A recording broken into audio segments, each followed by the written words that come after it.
Huu sio muda wa kutembea kwa imani, kuamini.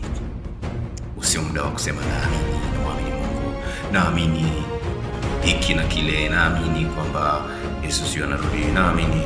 Sio muda wa kuamini. Huu ni muda wa kutembea katika uelewa, kwa sababu kuamini kwenyewe ni upofu. Neno imani kwenye Kiingereza tunasema ni belief. Belief maana yake ni blind, kama unafuatilia etymology za maneno. Belief maana yake blind, upofu. Mtu anayeishi kwa imani ni mtu kipofu, hajui, haoni. Sasa kwa nini hutaki kuona? Kwa nini hutaki kuona?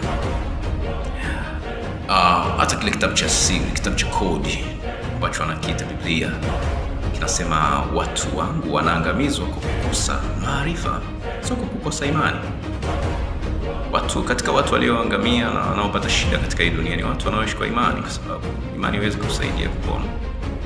Kinachowaponya watu sio hizo imani, ni maarifa. Unatakiwa utafute maarifa, sio muda wa kuamini saizi. Kipindi cha kuamini kimeisha. Saizi watu wanataka kuelewa mambo. Uliza maswali, hoji, jifunze, tafuta kuelewa. Pata fahamu, pata maarifa. Toka katika mambo ya imani. Kwamba naamini Yesu atarudi, naamini sijui nitaenda siku ya mwisho, nitaenda mbinguni, sijui nitaenda kuzimu, sijui kuna moto, sijui kuna kitu gani. Acha mambo ya ajabu. Hizi ni nyakati za kutembea katika maarifa ili usiangamie. Nimekuambia kwa sababu nakupenda.